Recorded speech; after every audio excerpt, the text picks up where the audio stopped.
నేను చెప్పిన దాంట్లో రికార్డులో తప్పుగా ఉంటే మీ ప్రొటెస్ట్ మీరు అయిన తర్వాత మాట్లాడండి. చేస్తున్నాం మా ప్రొటెస్ట్ మంత్రి గారు చేస్తున్నాం. ఆయన చెప్పిన తర్వాత మాట్లాడండి. చెప్పలేమండి. చెప్పిన తర్వాత మీరు కరెక్ట్ చేయండి. ప్రొటెస్ట్ తెలియజేస్తున్నాం. అది కాకుండా మీరు ఏదైతే సార్ ఏదైతే నేతన అమ్మా ఆయన చెప్పిన తర్వాత మీరు మళ్ళీ మాట్లాడి మీరు కరెక్ట్ చేయండి. మీరు కరెక్ట్ చేయండి. నేతన్న నేస్తం పథకాన్ని ఆయన మాట్లాడేదంటే ఏదైనా మీరు కరెక్ట్ 200 చేయండి. కోట్లు తిరిగి మాత్రమే ఇచ్చారని చెప్పారు అధ్యక్ష. 200 కోట్ల వద్ద ఇచ్చారని చెప్పారు అధ్యక్ష.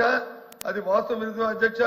969 కోట్ల 70 లక్షల రూపాయలు ఇచ్చారనేది లెక్కలు చూసుకోమని అధ్యక్ష. వాళ్ళు ఒకసారి రివ్యూ చేసుకోమని అధ్యక్ష. ఈ నేపథ్యంలో అదే కాకుండా నేతన్న పెన్షన్ 1300 ఇది చెప్పింది ఎలా కూడా రికార్డు అధ్యక్ష. ఏదైనా తప్పైతే మా ప్రివిలేజ్ మోషన్ నోటీస్ కూడా ఇచ్చుకోవచ్చు అధ్యక్ష. తప్పుగా పెట్టాను.